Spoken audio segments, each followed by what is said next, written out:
এগুলো খুব খারাপ অভ্যাস। আরেকজনকে কাফের বলা, মুশরিক বলা। আপনি যদি কাউরে কাফের বলেন, সে যদি কাফের না হয় আপনি নিজেই কাফের হয়ে যাবেন।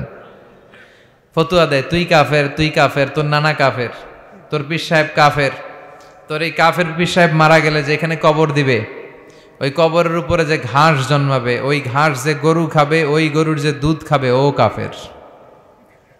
আছে না এরকম ফতুয়া? এই দেশের জাতীয় খেলার নাম কি জানেন? হাডুডু। টাইনে আপনারা নিচে নিয়ে আসবে। এদেশে কেউ আগাইতে চাইলে আরে উঠতে দেয়া যায় না, কেউ উঠতে চাইলে ওরা টাইনে নামায়। কারণ জাতীয় খেলা হাডুডু। হাডুডুর নিয়ম হচ্ছে একজন সামনে যাবে আর সবাই ওর ঠ্যাং ধরে টানবে। কথা বলেন? এজন্য এগুলো বাদ দেন। ইসলামের মধ্যে মুসলমানদের ভ্রাতৃত্বের মধ্যে ফাটল তৈরি না করে ঐক্য প্রতিষ্ঠা করেন। আপনি সূর্যরে ভেটকি মারলে আপনি সূর্যের কিছুই করতে পারবেন না। আপনার ভেটকি আপনার মুখের উপরেই থাকবে। চিল্লায় বলেন ঠিক কি না? এজন্য যার কাছে ভালো যেটা আছে ওইটা নেন, আর পিছনে লাগালাগি বন্ধ করে দেন। এই হিংসা, এই প্রতিহিংসা পরায়ণতায় জেলাসি আমাদেরকে শেষ করে দিল। আমরা যে ভাই ভাই, মুসলমান যে ভাই ভাই, এই শিক্ষাটাই আমাদের মধ্যে নাই। আসুন ভ্রাতৃত্বের বন্ধনকে আমরা অটুট রাখি, আর বিপদে আপদে আল্লাহর উপর ভরসা রাখি। আর সাহাবারা যখন মরুভূমিতে নামাজে দাঁড়াতেন, মরুভূমির পাখিগুলো এসে সাহাবাদের মাথায় বসে যেত। কারণ পাখিগুলো মনে করতো এগুলো মনে হয় খেজুর গাছ। সুবহানাল্লাহ পড়বেন না? আবার বিষ্ণু বলতেন সল্লু সলাতান মুআদ্দিয়া, মুসল্লা যখন দাঁড়াবা তুমি কল্পনা করো হতে পারে এটাই আমার জীবনের শেষ নামাজ। Perform the Salah as if this is your last and final prayer. প্রত্যেক নামাজের জন্য মুসল্লা যখন দাঁড়াবেন একটু ভাববেন আর মনে করবেন হতে পারে এটা আমার জীবনের শেষ চান্স। এরপরে হয়তো আল্লাহকে সেজদা দেওয়ার সুযোগ আমি নাও পেতে পারি। ঠিক কিনা? এই যে আমরা বসে আছি, এখন বাজে 11টা, আমরা 12টা পর্যন্ত বেঁচে থাকবো কোনো গ্যারান্টি আছে? হুট করে দুর্ঘটনা ঘটে যেতে পারে না? হ্যাঁ, কেউ যদি বোমা মেরে বসে একটা, সব শেষ। এই যে নিউজিল্যান্ডে আজকে গুলি মেরে কি করছে দেখছেন? আপনারা শোনেন নাই না? আহা, এত নিষ্ঠুর হতে পারে একজন মানুষ? সেও তো রক্তে মাংসে মানুষ, তাকে এইভাবে গুলি করলে তার কেমন লাগতো? 50 জনের মতো মুসল্লিকে, মুসলিম নারী এবং পুরুষকে সে লাইভ শুটিং করে ঝাঁঝরা করে দিয়েছে। এই ভিডিও সে আবার ফলাও করে প্রকাশ করেছে সোশ্যাল মিডিয়াতে। আল্লাহ এগুলোর তুমি হেদায়েত দাও। আজকে কোনো মুসলমান যদি করত, পৃথিবীর সব মিডিয়াগুলো ফলাও করে প্রকাশ করত টেররিস্ট অ্যাটাক। আর খ্রিস্টানরা যদি এই কাজ করে কয় মানসিক রোগী। কি কয়? কয় হেতে পাগল, হেতে কি? আর মুসলমানরা করলে টেররিস্ট অ্যাটাক, জঙ্গি। ঠিক কিনা? জঙ্গিদের কোনো ধর্ম নাই, সন্ত্রাসীদের কোনো ধর্ম নাই। সন্ত্রাস এটাই তার ধর্ম। কথা বলেন? ভিডিও গেমস খেললে যেভাবে মারে, ছোট বাচ্চারা যে ভিডিও গেমস খেলে সে এইভাবে আমাদের ভাই বোনদেরকে মেরেছে। যারা এখানে প্রাণ হারালো, আল্লাহ তুমি তাদেরকে শাহাদাতের সর্বোচ্চ মর্যাদা নসিব করো। দেখেন গোটা বিশ্বব্যাপী এখন কি বলে এই লোকের ব্যাপারে। আজকে মুসলমান করলে গোটা বিশ্ব কেঁপে যেত। মুসলমানদের রক্তের এখন কোনো দাম নাই। একটা কুকুরের দাম আছে কিন্তু মুসলমানের দাম নাই। চিল্লা এখন ঠিক কিনা? আমাদেরকে গোটা বিশ্বব্যাপী মারে, অত্যাচারের স্টিম রোলার, কিন্তু আমাদের পক্ষে কেউ যে একটা ধমকি দিবে এমন কোন নেতা আমাদের নয়। এক রিসেপ তাইয়েব এরদোগান, সে গোটা মুসলিম বিশ্বের জন্য চেষ্টা করে যাচ্ছে, কিন্তু ওর পিছনেও শত্রু আছে না নাই? ওর পিছনেও টিকটিকির অভাব নাই। কথা কন?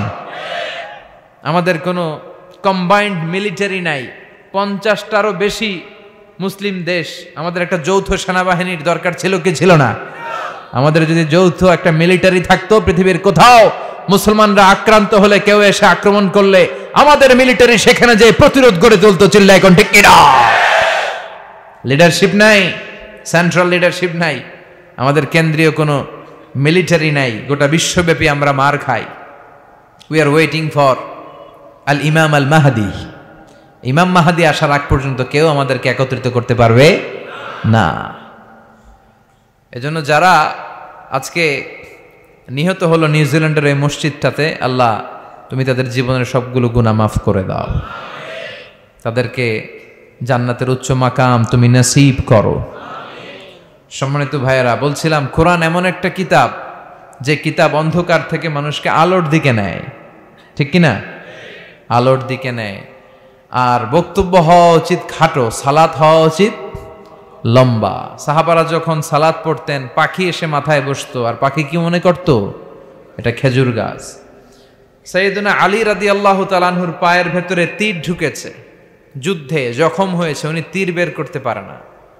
তীর ধরে টান দিলে উনি চিৎকার মারে। বিশ্বনবী বললেন, আকিমিস সালাহ আরিহনা বিসসালাহ ইয়া বেলাল, বেলাল ইকামত দাও।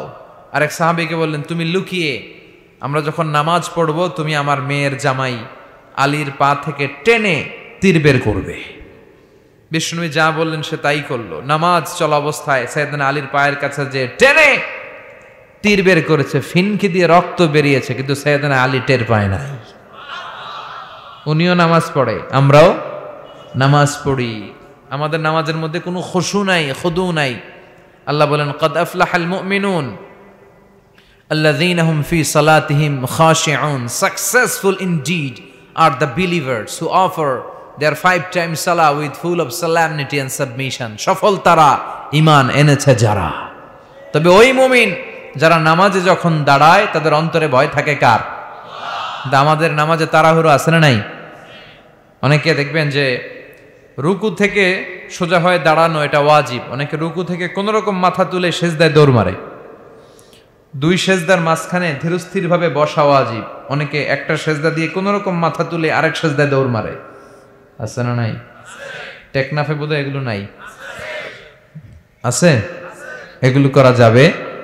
ধীরস্থিরভাবে বিশ্বনবী সালাত পড়তে বলেছেন। এমনকি একামত দিয়েছে, জামাত শুরু হয়েছে, ওই জামাত ধরার জন্য দৌড়িয়ে যে নামাজ পড়া যাবে।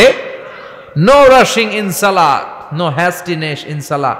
সালাতে তাড়াহুড়ো নাই, সালাতে আছে ধীরস্থিরতা, রিল্যাক্স। সালাত মানে কি? রিল্যাক্স করবেন আপনি, আরামসে দাঁড়াবেন, আরামসে রুকু করবেন। বিষ্ণু বলেছেন, ইদা উকিমাতিস সালাহ, যখন নামাজের একামত হয়ে যায়, ফালা তাআতুহা তাসআউন, তোমরা দৌড়ে দৌড়ে সালাতে যেও না, ওয়া আতুহা তামশুন, হেঁটে হেঁটে যাবা। একামত হইছে, দৌড় দিবা না, হেঁটে হেঁটে। ফামা আদরাকতুম ফাসাল্লু, যতটুকু যে পাবে ততটুকু পড়বে। ওমা ফাতাকুম ফাআতিম্মু, যেটা ছুটে যাবে পরে নিজে নিজে পড়বে, কবুল করে নেবে কে? তা আমাদের অনেকে আছে, নামাজ শুরু হয়েছে, উনি অজু করতেছে, উনি টের পাচ্ছে কিছুক্ষণ পরে ইমাম সাহেব আল্লাহু আকবার বলে রুকুতে যাবে, আর রুকু ধরার জন্য অনেকে দেয় দৌড়। আছে না নাই? টাইলসের মসজিদে অনেকে দেয় দৌড়। এক লোক দৌড় দিছে, উল্টায় পড়ছে, লুঙ্গি একদিকে, মুসল্লি আরেকদিকে। টাইলসের মসজিদে অজু করে দৌড় দিবেন না, খবরদার। অজু করে পিচ্ছিল পা থাকে, আস্তে আস্তে যাবেন, না হলে দুর্ঘটনা ঘটে যাবে। দেখেন, বিশ্বনবীর সুন্নাহ আছে যেখানে বরকত আছে, সুন্নাহ নাই যেখানে বিপদ আছে। এজন্য সালাতগুলো যেন ধীর স্থির ভাবে হয়। আবার সালাতের পরে তাসবিহ পড়ে না লোকজন, নামাজের পরে কি পড়া সুন্নাত? তাসবিহ। কিন্তু আমরা নামাজের পরে মুনাজাত দেওয়া সুন্নাত বানাই ফেলছি। আছে না নাই? আসসালামু আলাইকুম ওয়া রাহমাতুল্লাহ, আসসালামু আলাইকুম, আল্লাহুম্মা আমিন ইয়া আরহামার রাহিমিন। আছে না? তো উনি কি বললো? আমিন ইয়া আরহামার রাহিমিন, এটা কি দোয়া? দোয়া করার সুন্নাহ, হাত তুলেও করতে পারেন, হাত তোলা ছাড়াও করতে পারেন, এটা জায়েজ আছে। কিন্তু সালাম ফিরানোর পরে বিশ্বনবী দোয়া করতেন না তাসবিহ পড়তেন? তাসবিহ পড়ে না, এই তাসবিহগুলো পড়ে না, সুন্নাত পড়ে দৌড়। বিশ্বনবী লম্বা সময় বসে বসে তাসবিহ পড়তেন, 33 বার সুবহানাল্লাহ, 33 বার আলহামদুলিল্লাহ, 33 বার আল্লাহু আকবার, 34 বার আল্লাহু আকবার, পড়ে না। আবার বিশ্বনবী ফরজ সালাতের পরে আয়াতুল কুরসি পড়তেন। বিশ্বনবী বলতেন, মান ক্বারাআ আয়াতুল কুরসি দুবুরা কুল্লি সালাতিন মাকতুবা লাম ইয়ামনাহু মিন দুখুলিল জান্নাতি ইল্লাল মাউত। প্রত্যেক ফরজ সালাতের পরে যে আয়াতুল কুরসি পড়বে তার জান্নাতে যেতে কোনো কিছুই বাধা দিতে পারবে না, একটা জিনিস ছাড়া, সেটা হলো মরণ। লোকটা মরে না, তাই জান্নাতে যায় না, মরলেই জান্নাতি।